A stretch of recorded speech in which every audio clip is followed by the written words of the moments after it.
everyone. My name is Samara Gorman. I'm a researcher and board member for the Canadian Irish Migration Preservation Network. Today I'm joined by Ken Quinn, the United Irish Society's historian and a man who has worn many hats in the Montreal Irish communities over the years. He's done a tremendous amount of work in Irish heritage and culture, and we're going to chat a little bit about the McGee Crypt this afternoon before a longer length video in the summer together.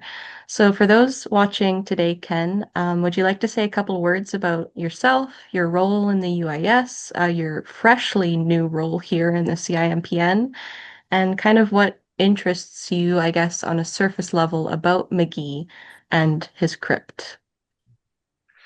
Sure. Like you said, I'm involved with United Irish Societies as its historian. I was president of that organization from 2010 to 2011. I'm still involved there, but I moved on to the St. Patrick's Society thereafter, and I was what I like to term their COVID president. Um, you won't see many pictures of me with the St. Patrick's Society chain of office, but I was there, and we steadied the ship during a very difficult time. My involvement with the CIMPN, Canadian Irish Migration Preservation Yep. Network, yes, it's also new. Um, my involvement there is to work on finding an app that will allow us to have self-guided tours of various Irish monuments and historical buildings in I guess, the Greater Montreal area, and maybe even further from that. Um, and why am I involved? I ask myself the question quite often, but really it's a passion for the community. My original involvement in the community was merely to spend time with family. I had a cousin who was a marshal in the St. Patrick's Parade with the United Irish Societies, and he being about 10 years older than me, when we were younger, he wanted nothing to do with me. And as adults, so it was nice to reconnect with him and spend some good time. And it's all about family. It's all about community. And I'm happy to help wherever, um, if asked. So that's that's that's what what I'm passionate about. Wonderful. And you had mentioned briefly before we started the interview that you were at the anniversary of McGee's assassination back in 2018. Um, can you just really briefly say what interests you about McGee as a figure in the society? And your webcam disappeared again. Oh, Yeah, it's back. yeah. He's back. There's no hands. I don't know what the laptop has gremlins, I guess. Well, at the time, I was not yet president of the St. Patrick's Society. Um, Scott Phelan, I believe, was the president at the time. And the idea of commemorating McGee and the assassination was floated as an idea amongst the executive and or the board of directors, and we ran with it. And I believe I was the lead on that committee. And so the committee came up with having a commemoration at the crypt for all Irish organizations who wanted to participate, and we all deposited wreaths in front of the crypt. We had descendants from of McGee, D'Arcy Quinn and his two children.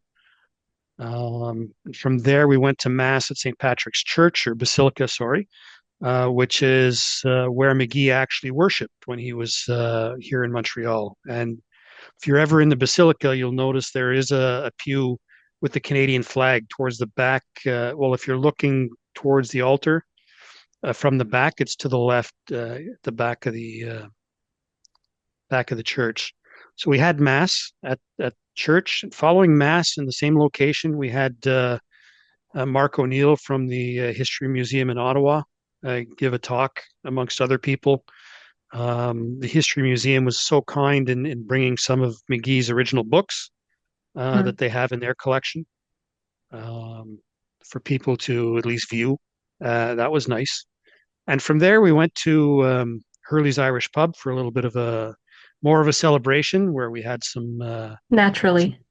some refreshments. We had some poetry reading from McGee's books, some Irish dancing from the Bernadette Short School of Irish Dancing, and that was a real fun event that I'm so proud of having been a part of, including having an in memoriam published in the Montreal Gazette of the Oh, day, wow. which I find important. I know today newspapers, paper newspapers are less and less important Hmm. to people, but I find it important as the historian of the United Irish Societies that we can place things like that in our archives for future people to either use as a research tool or um, or just to view and to marvel.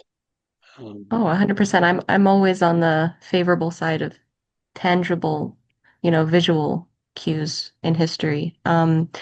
Many figures have, I would say, very modest plots in that cemetery, but McGee's is just such a standout monument the last time that I had visited. In your opinion, at the time of his crypt construction, what did a crypt of this scale kind of say to the residents of Montreal about the power and the influence of the Irish community at the time? well, I think it spoke more to McGee's power and McGee's influence than it did to our Hmm. community, even though our community was a very important community at that time. It spoke to McGee's status as a father of Canadian Confederation. It spoke to him as a member of parliament, as a cabinet minister in the pre-Confederation governments of Canada, um, and and how popular he was, even though the Fenian movement was mounting opposition to him. Yeah. He was still very popular. And it was if you look at the number of people that came out onto the streets the day of his funeral to watch his cortege go by as it went towards the church. That speaks volumes as to how people felt about McGee. Yeah. And beyond kind of like natural, like physical wear and tear of crypts like his, um, we've briefly touched upon you talked about the Fenian tensions at the time. Kind of what challenges do you think like preserving the memory of a figure as complex as McGee is? Like how hard is that in modern Montreal? Because he's so polarizing and there's so many different conflicting opinions on him. It's tough. It's people who are Anglophone who tend to remember McGee. Not that the Francophones don't, but he's closer to Yeah. our hearts than to their hearts. That's a very big obstacle, I think, to remembering McGee. Um, but I think if we teach about Canadian history in our schools and the foundation of Canada, the Fathers of Confederation, I think McGee will be remembered. Um, he's somebody who sort of stepped aside or had to step aside when the first government of Canada was formed for purely political reasons. John A. Macdonald had only so many spots that he could fill within his cabinet, and unfortunately, McGee is as he was had to step aside, even though he was instrumental in the foundation of Canada as a father of Confederation. I think it shows what kind of a man he was. It was greater than himself, greater than his beliefs, um, and that goes to um, if he was. You mentioned about his complexities.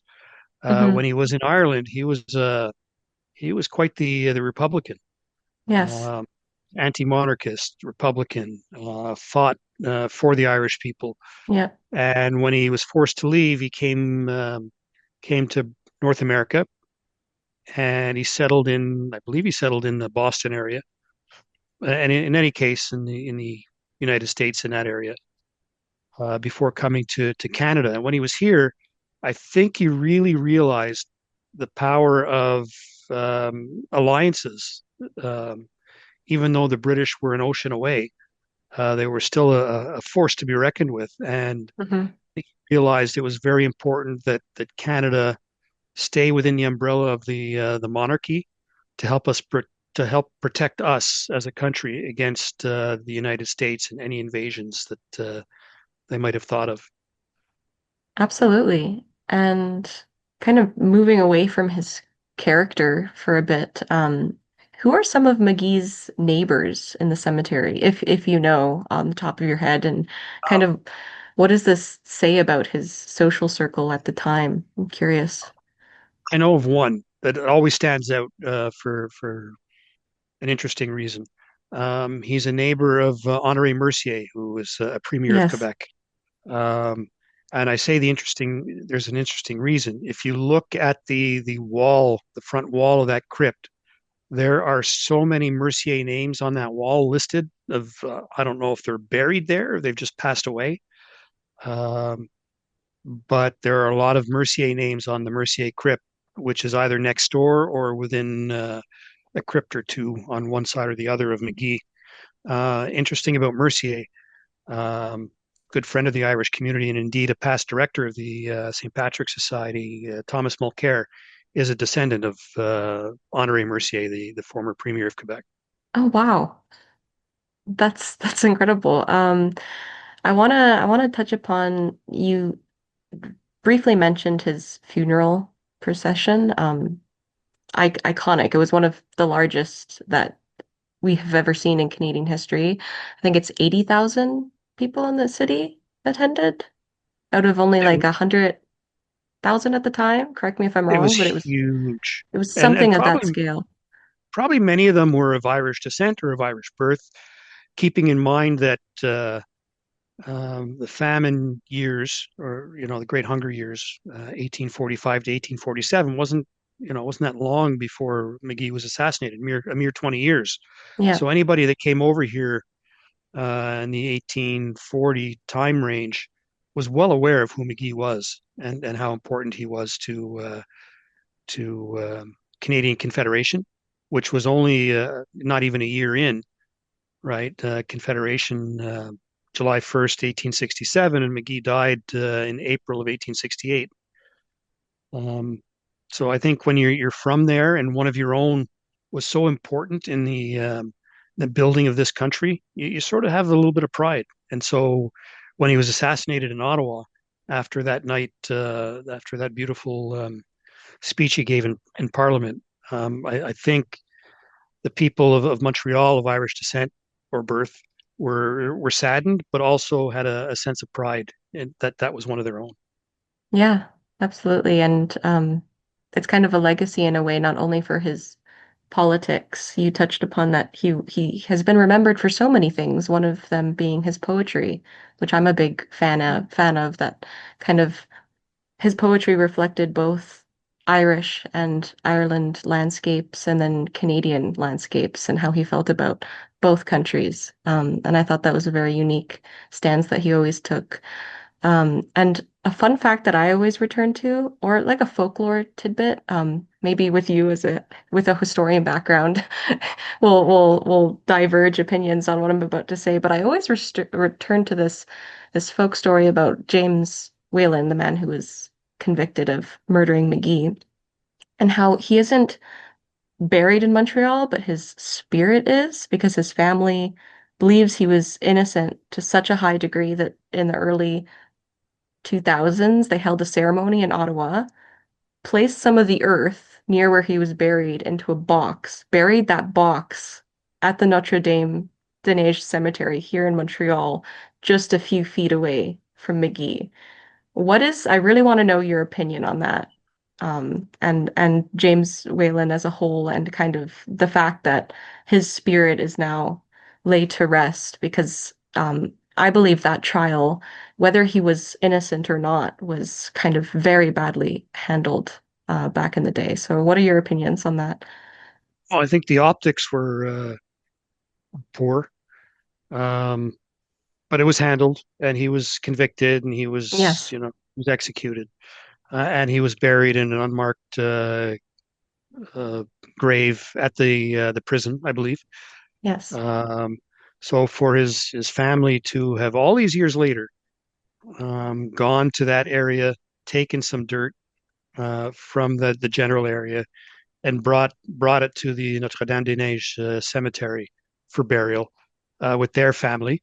Um, I think it speaks to how they feel about their loved one, Yeah. um, whether he was guilty or in reality guilty or innocent. He was still their loved one, and they've had to live with I guess the press or the historical records that point to him having killed McGee. Whether he did or not, I don't know. Um, but that he's feet away from McGee's final resting place. It's sort of, as I think about it, in the community, you can have your disagreements with members of the community, but at the end of the day, you're going to shake hands and you're going to get along. And I think at the end of the day, McGee and Whalen could shake hands and realize that it was nothing personal, even though death is quite personal. Um, and that it is what it is, and let's just get on with it. And I think that's what it says. Yes, I had to agree with you there. I think that's a great way to end our kind of intro conversation on McGee, his crypt, and kind of his complexities as a figure in Canadian history. I want to thank you, Ken, for all the historical work you do in Irish preservation, Irish history.